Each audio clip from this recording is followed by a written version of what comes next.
सबसे पहले हम अलीम खान साहब की तरफ आते हैं। अलीम खान साहब पाकिस्तान के बड़े डेवलपर हैं और इन्होंने डेवलपमेंट से काम स्टार्ट किया था। एक हाउसिंग सोसाइटी बनाई थी और उसके अंदर अल्लाह ताला ने बड़ी बरकत डाली और फिर ये पाकिस्तान के इंतहाई खुशहाल तरीन लोगों में शुमार होने लगे। फिर उसके बाद ये पॉलिटिक्स में अंदर आए। पाकिस्तान मुस्लिम लीग काफ का हिस्सा रहे, मिनिस्टर भी रहे। फिर उसके बाद पाकिस्तान तहरीक इंसाफ के अंदर चले गए। फिर इमरान खान साहब के बहुत ज़्यादा करीब रहे। बल्कि एक वक्त था कि जब दो लोग थे जिनकी गाड़ियाँ भी इस्तेमाल होती थी, जहाज़ भी इस्तेमाल होता था और पैसे भी इस्तेमाल होते थे। उसमें एक जहांगीर तरीन साहब थे और दूसरे अलीम खान साहब थे। ये दोनों इमरान खान साहब के दो बाजू थे। कभी एक बाजू दाईं साइड का होता था, दूसरा बाईं साइड का होता था। फिर इमरान खान साहब प्राइम मिनिस्टर बने तो उन्होंने अपने दोनों बाजू काट के साइडों पर फेंक दिए। बल्कि अलीम खान साहब के साथ तो बहुत ज़्यादा इख्तलाफात पैदा हो गए। जहांगीर खान साहब के साथ भी थे, लेकिन जहांगीर तरीन साहब ने क्योंकि ज़्यादा इमरान खान साहब के बारे में गुफ्तगू नहीं की, तो इस वजह से ये जो इख्तलाफात थे ये बहुत ज़्यादा बड़े नहीं। लेकिन अलीम खान साहब क्योंकि गुफ्तगू भी करते रहे हैं, तो इमरान खान साहब और अलीम खान साहब के दरमियान जो तल्लुकात हैं वो ऑलमोस्ट मुनक़ता हो गए और उनके दरमियान बड़ा फैसला पैदा हो गया। बहरहाल एक मरतबा इमरान खान साहब ने ये क्लेम किया था कि जो रोडा स्कीम है और जो रावी की साइट्स हैं वहाँ पे अलीम खान साहब ज़्यादा बड़ी ज़मीनें हासिल करना चाहते थे और एलडीए को प्रेशराइज कर रहे थे। और जब उनको इजाज़त नहीं दी गई तो उसके बाद इनके हमारे साथ इख्तलाफात पैदा हो गए। उस वक्त इमरान खान साहब ने क्लेम किया था कि मैं ना प्रिंसिपल हूँ, मैं अपने प्रिंसिपल पर खड़ा हूँ। इस वजह से अलीम खान साहब के साथ हमारे तल्लुकात ख़राब हो गए। लेकिन बहरहाल इसके बावजूद रावी के किनारे अलीम खान साहब की जो हाउसिंग सोसाइटी है वो ज़ाहिर है उसका फैलाव हुआ। और इस वक्त जो हाउसिंग सोसाइटी है उसके अंदर बहुत पानी है, जो मेरा ख्याल है उसमें अलीम खान साहब का शायद इतना कसूर नहीं होगा। और अगर कसूर है भी तो ये डेवलपमेंट फैक्टर है। और इससे सबको ये सबक सीखना चाहिए कि जब भी आप पानी के करीब या कोई ऐसे चैनल के ऊपर जहाँ से पानी गुजरना होता है वहाँ पे जब डेवलपमेंट करते हैं या वहाँ पे हाउसिंग स्कीम बनाते हैं तो आपको बहुत ज़्यादा परहेज़ करना चाहिए, क्योंकि लोगों के करोड़ों रुपए बल्कि अरबों रुपए लगे होते हैं और उससे ख़ानदान के ख़ानदान तबाह हो जाते हैं। तो अलीम खान साहब इस वक्त खासे प्रेशर में भी हैं। बल्कि अगर ये कहा जाए कि इनकी इन्वेस्टमेंट डूब गई है और इनकी इज्जत जो है उसके ऊपर भी हरफ आया है और साथ साथ सोशल मीडिया के ऊपर जो कंपेन चल रही है उससे भी ऐसा महसूस होता है कि जो इनकी डेवलपमेंट है, जो आने वाले दिनों में इन्होंने बहुत काम करना था, वो मुकम्मल तौर पर सरमाया डूब गया हर लिहाज से। लेकिन ज़ाहिर है कसूर इनका भी नहीं है और कुछ ये भी नहीं कहा जा सकता कि मुकम्मल तौर पे बेगुनाह है। ज़ाहिर इन चीज़ों का इन्हें ख्याल रखना चाहिए था। और इस वक्त क्योंकि रावी जो है वो अपनी तारीख की बुलंद तरीन सतह के ऊपर है, तो इससे सारे लोगों के जो सिस्टम है, जो हाउसिंग स्कीमों के सिस्टम है, वो भी एक्सपोज हो गए हैं। तो लर्निंग इससे बहुत ज़्यादा करनी चाहिए। इसके साथ साथ एक और ग्रुप है जिसने एक यहाँ पे स्कीम स्टार्ट की थी, उसका नाम सफ़ायर बे है। ये पाकिस्तान कारपोरेट कंसोर्शियम है। इन्होंने यहाँ पे रोडा के अंदर काम स्टार्ट किया था और इसमें 9 किलोमीटर का एक लंबा इन्होंने पुल बनाया, बे बनाया जिसको कहते हैं। और अब ये पिछले 4 साल से सिर्फ वहाँ पे बंद बना रहे हैं और इन्होंने 30 फुट ऊंचा बंद बनाया है जो 2 दर्जों में है।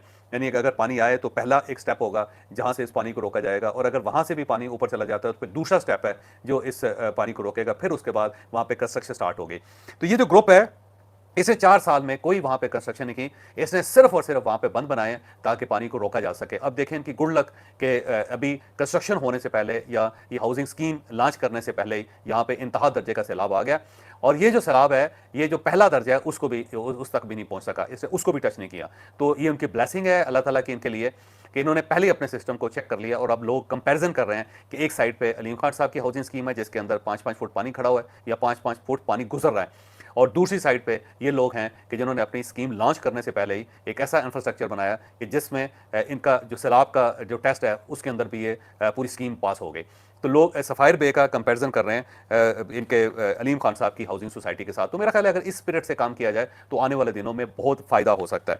इसके साथ साथ इस वक्त मकबूजा कश्मीर में तूफ़ानी बारिशें दोबारा शुरू हो गई रात के वक्त और वहाँ दरिया चनाब के अंदर पानी बढ़ रहा है और उसके साथ साथ चनाब जहाँ जहाँ से पाकिस्तान के अंदर गुजर रहा है वहाँ से भी पानी का लेवल ऊपर बढ़ रहा है, जिससे ज़ाहिर बहुत ज़्यादा खतरात बढ़ गए। इस वक्त मैं लाहौर के अंदर हूँ तो यहाँ पे बाबू साबर के अंदर पानी दाखिल होने की इतला मिल रही है और यहाँ पे ऑलमोस्ट अलर्ट जारी कर दिया गया है। यहाँ पे पुलिस भी है, 11 2 भी है और इसके साथ साथ फौजी दस्ते भी यहाँ पे पहुँच गए हैं। आबादी को वहाँ से निकालने की कोशिश की जा रही है, लेकिन बहुत सारे लाहौरी जो हैं वहाँ पे मुआयना करने के लिए पहुँच गए हैं कि कितना पानी आया है और उनको रोकना इस वक्त बड़ा मुश्किल है, जो ज़ाहिर है एक अजीब सी सूरत हाल हो गई है। इसके साथ साथ रावी के अंदर जो है वो बिफर गया है। देहात लाहौर के दाएं बाएं जो हैं उनको खाली करवा लिया गया है और उसमें बहुत ज़्यादा इस वक्त एक्टिविटी चल रही है। साथ साथ अगर पंजाब के दूसरे शहरों को देखें तो हाफजाबाद के अंदर बहुत ज़्यादा तूफान आया, सैलाब आया, कसूर के अंदर सैलाब आया, नारोवाल के अंदर आया, हाफजा कमालिया के अंदर आया, मंडी बहाउद्दीन के अंदर आया, भावनगर में है, सियालकोट है, सरगोदा है, बिहाड़ी है, पाकपतन है। ये इलाके बुरी तरह मुतासर हुए हैं और इनके देहात से लोगों का इनखला किया जा रहा है।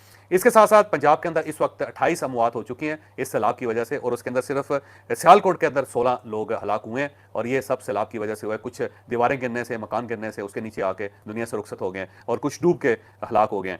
इसके साथ साथ एक चनाब और झंग और चन्योट को बचाने के लिए एक बंद है जिसको रवाज ब्रिज कहते हैं। इसके अंदर शिगाफ डाल के इस पानी को डाइवर्ट किया गया, क्योंकि अगर ये डाइवर्जन ना होती तो उसके साथ ही चनाब, जंग और चिन्नौर के डूबने का वक्त आ जाता या उसका अंदेशा पैदा हो जाता। तो ये जो शिगाफ है ये हेड बलोकी के ऊपर किया गया है और इसके साथ साथ जो रिवाज ब्रिज के ज़रिए उसको तोड़ के तूफ़ान को और सैलाब को डाइवर्ट किया गया, पानी को डाइवर्ट किया गया। फैसलाबाद के अंदर इस वक्त अलर्ट जारी है और लोगों को कहा गया कि आप अपनी हिफाजत खुद करें और निचली जो मंजिलें हैं वहाँ पे रहने की या वहाँ पे रिहाइश करने के बजाय आप दूसरी मंजिल पे चले जाएँ या जो टॉप फ्लोर है उसके ऊपर रहें, क्योंकि किसी वक्त भी फैसलाबाद के अंदर पानी दाखिल हो सकता है।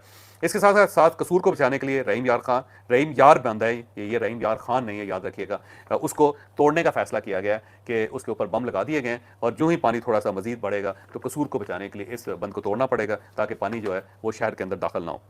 इसके साथ साथ ननकाना साहब, शेखुपुरा और टोबा टेक सिंह जो है उसकी जो दरियाई बेल्ट है वहाँ से लोगों को रेस्क्यू किया जा रहा है, वहाँ से लोगों को निकाला जा रहा है, क्योंकि वहाँ पे पानी की रफ्तार और पानी की जो मिकदार है उसके अंदर इजाफा हो रहा है। रावी के बारे में कहते हैं कि अपनी तारीख के बुलंद तरीन सतह तक पहुँचा है। इस वक्त रावी के अंदर जो सैलाब है 2,20,000 क्यूसेक है और बड़ी तेज़ी से पानी गुजर रहा है और कहा यह जा रहा है कि अगर ये पानी बढ़ा तो उसके साथ साथ जितने हेडवर्क्स हैं उनके तबाह होने का अंदेशा बढ़ता जाएगा।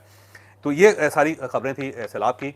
तो अभी आज रात क्योंकि सैलाब का बहुत ज़्यादा खतरा है और कल का दिन जो है ना उस वक्त भी बहुत ज़्यादा खतरात हैं, क्योंकि अगर बारिशें तेज़ हो गई तो बहुत नुकसान पहुंच सकता है। तो मेरी आपसे दरख्वास्त है कि अल्लाह ताला से करम मांगे, क्योंकि अल्लाह ताला का रहम होगा, करम होगा तो फिर ही बचत हो सकेगी, वरना ये जो रेलें हैं वो बढ़ते चले जा रहे हैं और उसके साथ साथ पंजाब के अंदर जो सूरत हाल है वो ख़तरनाक होती चली जा रही है। बल्कि बहुत सारे ऐसे लोग जिन्होंने माजी के सैलाब देखे हुए हैं या ऐसे अजाब या तूफ़ान देखे हुए हैं वो ये कह रहे हैं कि हमने इतना पानी कभी देखा नहीं जो पंजाब को इस वक्त हिट कर रहा है। इसके साथ साथ दूसरी खबरों की तरफ आते हैं। फौजी रेस्क्यू जो है, फौजी टीमें जो है उसकी 6 टीमें इस वक्त रेस्क्यू कर रही हैं और ज़्यादातर सतलज, रावी और हेड सलमानकी के और अटारी के जो लोग इलाके हैं वहाँ पे इस वक्त काम किया जा रहा है। 18,000 देहात पुलिस ने और अफवाज पाकिस्तान ने मिल के खाली करवाए हैं और वहाँ से लोगों को एक महफूज मकामात पे पहुँचाया जा रहा है। अब देखते हैं कि कल की क्या सूरत हाल होती है। अब इसके साथ साथ 2 और खबरें हैं जो ज़ाहिर है इस वक्त डिस्कस होनी चाहिए। एक तो तुर्किया ने इसराइल के ऊपर पाबंदी लगा दी और उनके साथ तमाम तजारती ताल्लुकात मुनक़ता कर लिए हैं और ये पहला इस्लामी मुल्क है जिसने ये कदम उठाया और ये कदम उठाया गजा की जो सूरत हाल है, ताज़ा जो खराब सूरत हाल उसके लिए। और तुर्किया के जो वज़ीर ख़ारजा उन्होंने पार्लियामेंट में खिताब करते हुए कहा कि बंदरगाहें हमने इसराइल के जहाज़ों के लिए बंद कर दी हैं और इसके साथ साथ जो हमारे फ़िज़ाई रास्ते हैं वो भी इसराइली तैयारों के लिए बंद कर दिए गए। अब कोई त्यारा तुर्किया के ऊपर से गुजर के किसी दूसरे मुल्क में नहीं जा सकता और जो बंदरगाहें हैं वहाँ से कोई बहरी जहाज़ जिसका ताल्लुक इसराइल के साथ है वो यहाँ से क्रॉस नहीं कर सकता और इससे इसराइल को बहुत नुकसान होगा, क्योंकि इसराइल की जो प्रोडक्ट हैं वो ज़ाहिर है ब्लैक सी को क्रॉस करके, बॉस्फोरस को क्रॉस करके ब्लैक सी की तरफ जाती हैं। तो अगर ये रास्ता बंद हो गया तो इसराइल को बहुत नुकसान होगा, तजारती लिहाज से बहुत नुकसान होगा। तो टर्की जो है ये पहला इस्लामी मुल्क है जिसने इसराइल के ऊपर इतनी ज़्यादा पाबंदी लगाई और अगर ये पाबंदी को सस्टेन कर गया तो उसके बाद फिर तमाम इस्लामी मुल्क जो इस रास्ते पर चलेंगे, जिससे इसराइल के जो अज़ाइम हैं उनके रास्ते में रुकावटें खड़ी की जा सकेंगी। तो ये बड़ी अच्छी बात है, बहुत अच्छी शुरुआत है। अब देखते हैं कि इसराइल इसके ऊपर क्या रिएक्शन ज़ाहिर करता है और जो वेस्टर्न वर्ल्ड है क्या इसराइल के साथ खड़ी होती है या फिर वो मजलूम गजा के मुसलमानों के साथ खड़ी होती है। तो आने वाले दिनों में इसको देखेंगे। इसके साथ साथ एक खबर कल से चल रही थी और थोड़ी सी मैंने जब उसके ऊपर तहकीक की तो बड़ी दिलचस्प किस्म की सूरत हाल हुई।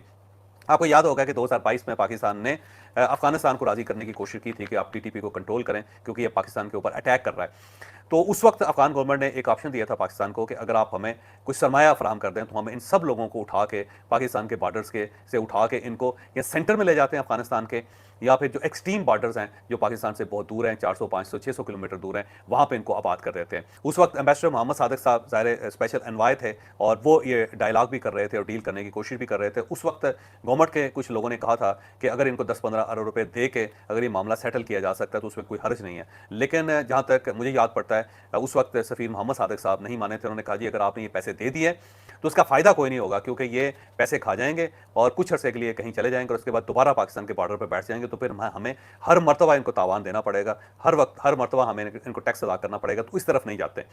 तो फिर उसके बाद मोहम्मद सादिक साहब की ये बात तस्लीम कर ली गई थी और पाकिस्तान ने अमदाद नहीं दी।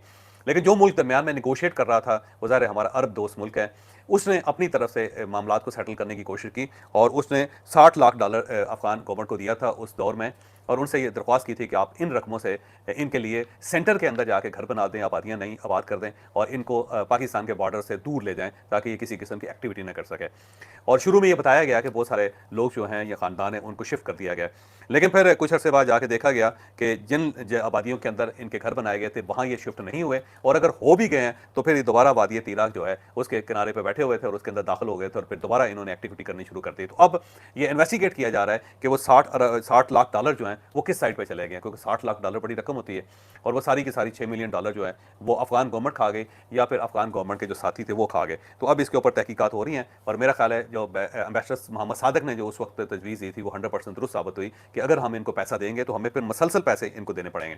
इसके साथ साथ कल अफगानिस्तान के 2 सूबों के 2 अजला के अंदर नंगरहार में और खोस में 2 ड्रोन हमले हुए, जिसमें 2 वाक़यात के अंदर एक वाक़े के अंदर 3 अफराद जहाँ बहक हो गए और 6 ज़ख्मी हुए, जबकि जो दूसरा वाक़या था नंगरहार का उसके अंदर शाह सवार एक उनका वॉरियर है और उसके 4 बेटे और 2 बीवियाँ जो हैं वो हलाक हो गई हैं। ये ड्रोन हमला इन दोनों के घरों पे हुआ था और इसकी कुछ फुटेजेस जो हैं वो सोशल मीडिया पर रिलीज़ हुई कि ड्रोन हमले के बाद लोग उसके घर के पास खड़े हैं और वो हैरत से देख रहे हैं कि ये कहाँ से ऊपर से मिसाइल आए थे। तो अब इसको अफगान गवर्नमेंट ये क्लेम कर रही है कि ये दोनों हमले जो हैं पाकिस्तान की तरफ से हुए हैं और ये ज़्यादती है और हमारी जो सलामती है उसके ऊपर बहुत बड़ी एक सवालिया निशान लगा दिया गया और हम इस चीज़ की इजाज़त नहीं देंगे। लेकिन पाकिस्तान की तरफ से अभी कोई रिस्पांस नहीं है, ना पाकिस्तान ने इन हमलों को तस्लीम किया है और ना ही इन्हें रिजेक्ट किया है। लेकिन अगर आपको याद हो तो पिछले साल एक वाक़या हुआ था जिसमें पाकिस्तान की फ़ज़ाइया ने बाकायदा हमला किया था अफगानिस्तान के अंदर, जिसमें 50 टीटीपी के लोग मारे गए थे और ये उस वक्त हमला हुआ था जब पाकिस्तानी वफ़द वहाँ पे मामला सेटल करने गया था। तो अब इस टाइप का जो वाक़या है वो ये साबित करता है कि पाकिस्तान बड़ा कमिटेड है और पाकिस्तान ने ये फैसला कर लिया है कि वो लोग जो पाकिस्तान के अंदर अबतरी फैला रहे हैं, जो पाकिस्तान के अंदर फसादात कर रहे हैं, जो पाकिस्तान के शहरियों की जान ले रहे हैं, उसको पाकिस्तान टॉलरेट नहीं करेगा। तो अब अगर ये ड्रोन हमलों का सिलसिला शुरू हो जाता है और उसके ऊपर अफगान गवर्नमेंट खामोश रहती है तो फिर इसका मतलब ये हुआ कि एक सेटलमेंट है और इस सेटलमेंट के अंदर इस मरतबा अफगान गवर्नमेंट भी शामिल है, पाकिस्तान भी शामिल है और साथ साथ चाइना भी शामिल है और ये सब कुछ इन तीनों की मर्जी से हो रहा है, क्योंकि ज़ाहिर है अगर आपने इस रीजन के अंदर अमन कायम करना है तो फिर आपको ये सब कुछ करना पड़ेगा, वरना इस इलाके के अंदर अमन कायम नहीं हो सकेगा।